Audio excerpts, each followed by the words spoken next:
अध्यक्ष आज हमारे सामने मुकेश जैन जी हैं। तो सर, सबसे पहला सवाल मेरा आपसे है कि धर्म रक्षक दारा सेना का मुख्य उद्देश्य क्या है? देखिए, आपने बहुत अच्छा सवाल किया है।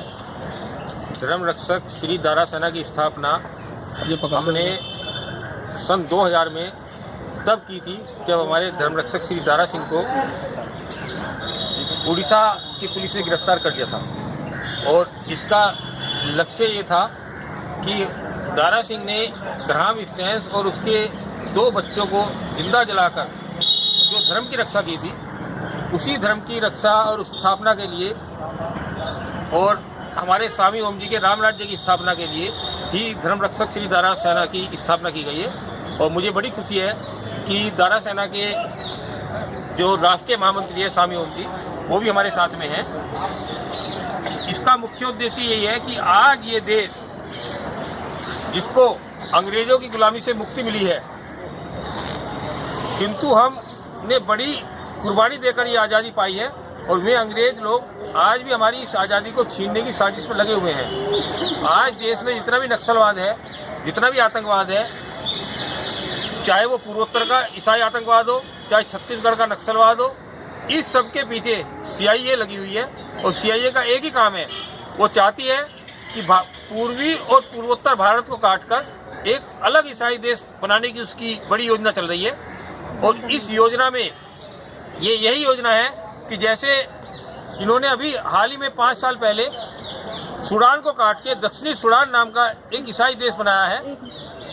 मेरा तो स्टोरेज खत्म हो गया। हाल ही में सूडान को अलग करके एक दक्षिणी सूडान नाम का ईसाई देश CIA ने बनाया है, जिसमें अमेरिका पीछे थी। और इस दक्षिणी सूडान को बनाने में 10 लाख मुसलमानों को कत्ल किया गया है। अभी हाल ही में कुछ साल यदि आप सिंपल शब्दों में कहें तो आप मुसलमानों के पक्ष में हैं, मतलब दारा सेना का मुख्य उद्देश्य जो है वो मुसलमानों। दारा सेना इस देश को उस आतंकवाद से, और ईसाइयत एक खतरनाक अधर्म है। इनकी बाइबल में लिखा है कि जो सूर्य की पूजा करते हैं, चंद्रमा की पूजा करते हैं और देवी देवताओं को पूजते हैं, उनको तुम ईसाई पत्थरों से मार दो।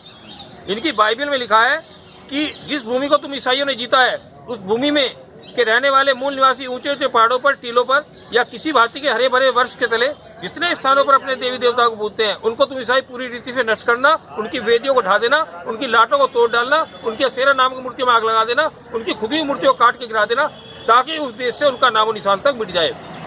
इन्हीं बाइबिल के आदेशों को मानकर अंग्रेजों ने अमेरिका के 10 करोड़ रेड इंडियनों को मारा, ऑस्ट्रेलिया के 5 करोड़ आदिवासियों को मारा। और हम हिंदुस्तानी तो बड़े भोले हैं, कब मारा हमें पता ही नहीं है। 12 करोड़ हिंदुस्तानियों को इन दुष्ट अंग्रेजों ने प्लेग फैलाकर मार डाला। आजकल लोगों ने बड़े अपने वोट वगैरह देके आम आदमी पार्टी के जो नेता हैं केजरीवाल जी को बनाया। आप उनसे क्या उम्मीद करते हैं, वो लोगों की आकांक्षाओं को पूरा करेंगे? केजरीवाल एक देशद्रोही है, CIA का एजेंट है। मैं बिल्कुल सटीक बात कह रहा हूँ। मैंने बहुत लोगों से सवाल किया कि तुमने केजरीवाल को कितना पैसा दिया। उनका एक जवाब था, हम क्यों केजरीवाल को पैसा देंगे, जब वे पैसा नहीं दे रहे, मैं पैसा नहीं दे रहा, फिर पैसा कैसा रहा। ये सारा का सारा पैसा अमेरिका से आ रहा है। और अमेरिका की एक ही स्कीम है कि पूर्वी और पूर्वोत्तर भारत के हिंदू मुसलमानों को मारकर, मंदिरों मस्जिदों को तोड़कर एक अलग ईसाई देश बनाया जाए। इसी के लिए केजरीवाल, मनीष सिसोदिया, अग्निवेश और जितने भी ये देशद्रोही ताकतें इनके साथ जुड़ी हुई हैं, ये सब CIA की ताकतें इसी के लिए काम कर रही हैं। और केजरीवाल का एकमात्र लक्ष्य है अंग्रेजों का इस देश को फिर से गुलाम बनाना है। नहीं केजरीवाल एक अंग्रेजों का नौकर है, CIA का नौकर है, CIA का एजेंट है, उससे तनख्वाह प्राप्त करता है। ये कोई नेता नहीं है, ये तो एक गुलाम है जो अंग्रेजों के अंडर में काम कर रहा है। इतने लोगों ने जो केजरीवाल को वोट दिया वो बेवकूफ है, मतलब आपके हिसाब से ये कहना है कि केजरीवाल को जिसने भी वोट दिया है वो बेवकूफ है? ऐसा है ना, इस देश में तो जब अंग्रेजों को लड़ने के लिए हमारे भगत सिंह, हमारे चंद्रशेखर आजाद, हमारे राम प्रसाद बिस्मिल लड़ाई लड़ रहे थे, तो कितने लोग उनका साथ दे रहे थे। किंतु इसका मतलब ये नहीं वो भारत की आज़ादी के साथ नहीं थे, वो सब लोग भारत की आज़ादी में थी। किंतु केजरीवाल जैसे लोग ने लोगों के दिमाग को गुलाम बनाया है। और लोग क्या देखते हैं, आज लोग मीडिया पर देखते हैं, मीडिया में केजरीवाल और अन्ना हजारे यही दिखाई दे रहे थे। 350 करोड़ रुपया अरविंद केजरीवाल ने अन्ना के वक्त में अन्ना की जय जयकार करने के लिए मीडिया को दिया। और यही कारण था कि मीडिया ब्रेकिंग न्यूज न दिखाकर अन्ना की लगातार दिखा रहा था। अन्ना हजारे देश की लोकतांत्रिक सरकार को गिराकर अमेरिका की सरकार, मिस्र और लीबिया के हालात पैदा करना चाह रहा था। यहाँ की सरकार को अस्थिर पैदा कर रहा था।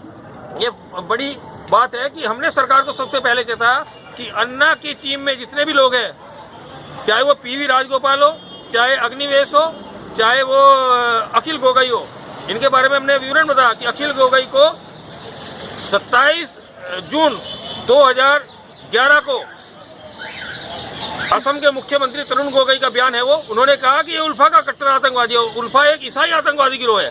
इसी तरह अग्निवेश के बारे में 2 अप्रैल 2011 का छत्तीसगढ़ के गृह मंत्री ननकी राम का बयान है, जिसमें उन्होंने कहा कि अग्निवेश एक कट्टर नक्सली आतंकवादी है। इसी तरह पीवी राजगोपाल जो 25,000-50,000 लोगों को लेकर ग्वालियर से दिल्ली की तरफ कूच किया था, उसके बारे में जो मध्य प्रदेश के मुख्यमंत्री दिग्विजय सिंह थे, उनका बयान है, उनका कथन है कि ये शहर में छुपा हुआ नक्सली आतंकवादी है। लेकिन सर केजरीवाल जी जो हैं वो बहुत कार्य करने का प्रयास कर रहे हैं, लेकिन उनका कहना है कि मतलब भाजपा की तरफ से कोई उनको फंडिंग नहीं दी जा रही, कोई कुछ नहीं दिया जा रहा, तो वो मतलब अगर फंडिंग नहीं मिलेगी वो लोगों की आकांक्षाओं को कैसे पूरा करेंगे? ये तो सारा दोष भाजपा कोई का है। आकांक्षा पूरी नहीं कर रहा है। केजरीवाल एक देशद्रोही है, इस देश को गुलाम बनाने के लिए आया है अंग्रेजों का, और एक बार अंग्रेजों का गुलाम ये देश बन गया तो वो ये देश कभी उभर नहीं सकेगा। यहाँ के हिंदू और मुसलमानों का मरना तय है। जैसे अमेरिका के 10 करोड़ रेड इंडियन मरे, ऑस्ट्रेलिया के 5 करोड़ आदिवासी मरे।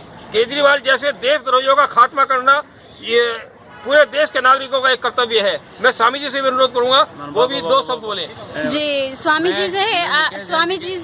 जी से अनुरोध है, ये जैसा कि मुकेश जैन से आप इनकी बातों से सहमत हैं? मैं मुकेश जैन जी का बस हाँ, मुकेश जैन जी की बातों से सहमत है। तो आप मानते हैं कि केजरीवाल मतलब ठीक इंसान नहीं है, कि लोगों जो वो तो पहले ही कहा है कि केजरीवाल देशद्रोही है। जी, तो आप भाजपा के पक्ष में हैं? मैं तो हूँ। ठीक। आइए आइए आइए।